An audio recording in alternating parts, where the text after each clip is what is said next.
Good afternoon and welcome everyone. I'm Lieutenant Stephen Vaughan, the Durham City Police Department Criminal Investigations Unit. Today, the Durham Police Department is here to discuss the confirmed identity of some skeletal remains that were found inside of a storage unit back in 2016. Those remains have been identified as a Melissa Poitra, who was last seen in Durham in 2005. We were able to confirm the identity of the skeletal remains through advanced forensic testing, which was recently completed. At this time, I would like to introduce Sergeant Quincey Tait of our Homicide Unit, who will now share the details of the investigation and also where our investigation stands at this time. Good afternoon. My name is Quincey Tait, and I'm the Sergeant of the Homicide Unit. On October 22, 2016, Durham Police Department officers were called to a self-storage facility located at 1725 Carpenter Fletcher Road in reference to possible human remains. The caller told officers they were cleaning out the storage unit when they noticed a plastic storage container with the bone sticking out of it. The caller told officers the storage unit was being cleaned out after the death of the person who had been renting the unit. The skeletal remains were sent to the North Carolina Office of the Chief Medical Examiner Office for an autopsy. Though OCME was able to collect DNA and work with the University of North Texas, UNT, to develop a DNA profile from the skeletal remains. The Jane Doe DNA profile was entered into the National Combined DNA Index System, CODIS, in February of 2017. In 2018, the Durham Police Department and the OCME sent the skull from the skeletal remains of Jane Doe to the Federal Bureau of Investigation to perform facial reconstruction.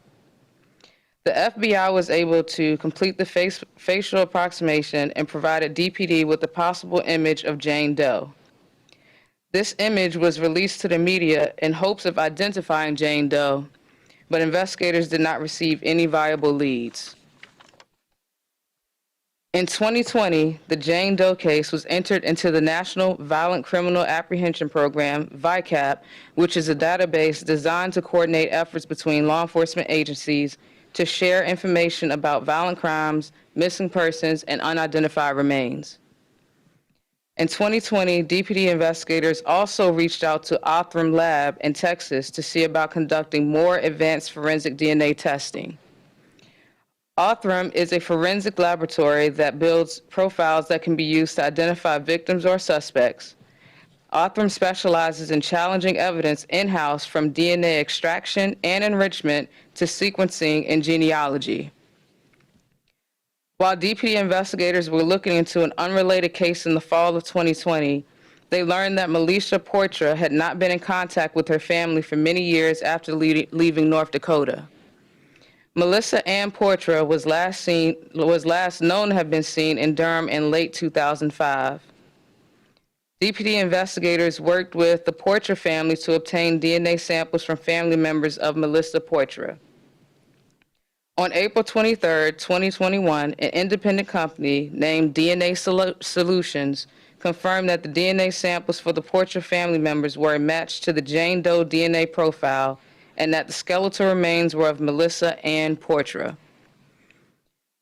In 2005, Melissa Poitra would have been 28 years old. She was a Native American woman from the Turtle Mountain Chippewa located in North Dakota. She had straight black hair, brown eyes, and a tattoo of a rose and a tattoo of Missy on her arms. She was known to frequent the East Durham area. She was also a mother. The cause of death has not been determined, but it is being investigated as a homicide. Anyone with information is asked to call Lieutenant Vaughan at 919-560-4440, extension 29334, or Sergeant Tait at 919-560-4440, extension 29326. Crimestoppers pays cash rewards for information leading to arrest in felony cases, and callers never have to identify themselves. Thank you for your time.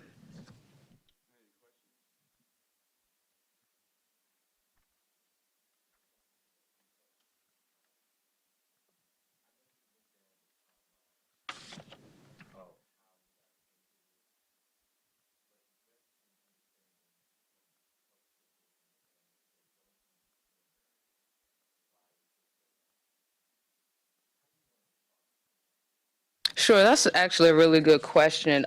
We had to work through a lot of different processes and agencies to coordinate a lot of the DNA collection and samples. So it's not an easy process. It's not a very quick process. We have to do things in a certain manner. And so it took a little bit of time because we had to go through a lot of different organizations to get to where we are now.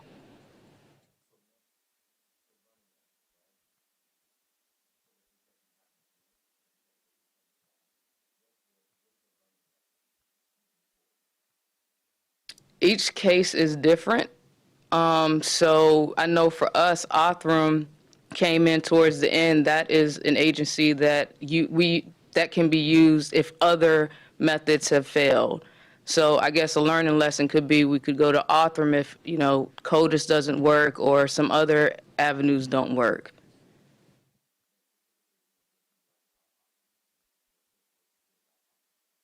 So they do a lot of genealogy, DNA extraction, enrichment to help with forensic DNA. So they were able to kind of get us on this path where we are now. And then DNA Solutions came in and helped us seal the deal, basically.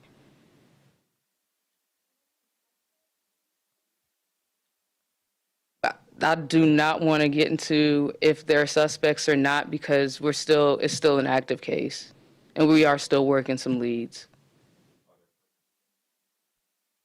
Again, I don't want to give that out. The one thing I would like to add, just because we are working the case together with some things, is we're trying also to build up a little more information about Ms. Poitra. Just because we're saying 2005 is the last time DPD has had contact with her, it doesn't mean that she could have been in the area or somewhere else in 2006, 2008.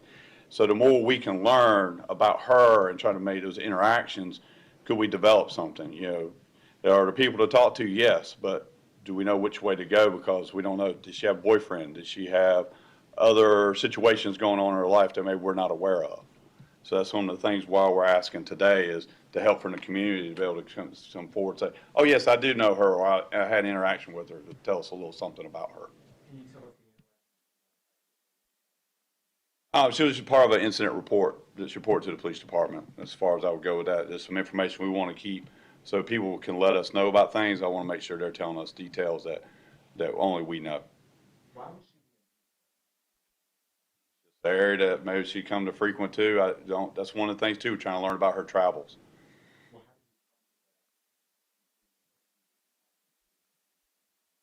Just by the interactions with the police department, just that was in that area.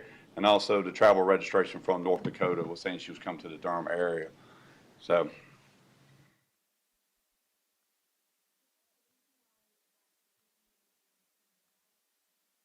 I said go ahead. Oh, it was being cleaned out because the owner had died. And so it was being cleaned out because he had died. No.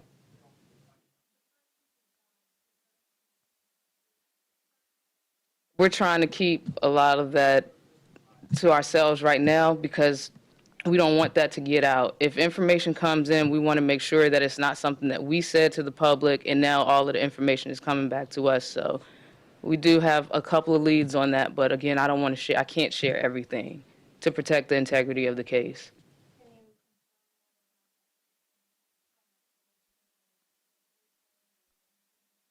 We cannot confirm.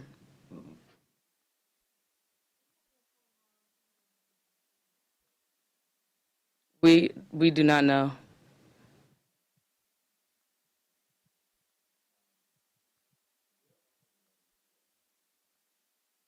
I think now we're in the process of getting back to the family for a formal funeral process for the family. Yes.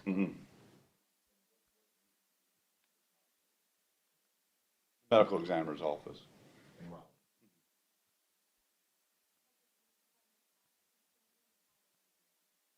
Yes, I have spoken to a couple of members of the family, and they're holding up. Still need to heal. This is the healing process and grieving. but they're doing as to be expected.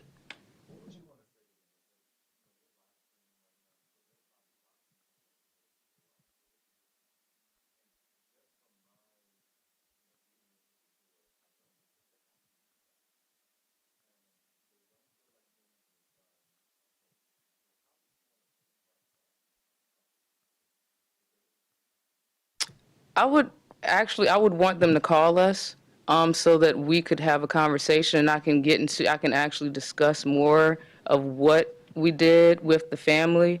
But as far as saying it in front of a lot of people, I would actually like to discuss that with the family. And I can go into more detail with the family than the world right now. Like any other homicide case, it can be a little stressful and also difficult to handle. But now that we know who she is, I do feel better about that moving forward with the investigation. This this was not my case initially.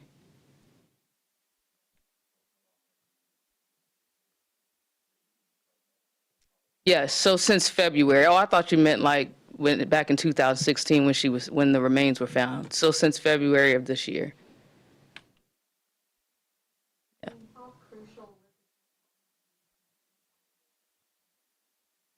Pretty crucial. Are you talking about Othram and DNA solution? Pretty crucial. That's why we're here now. Yeah.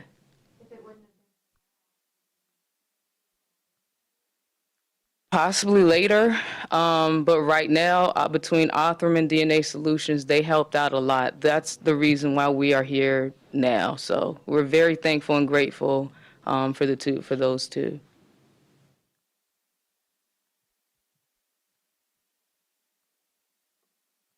Thank you all for your time.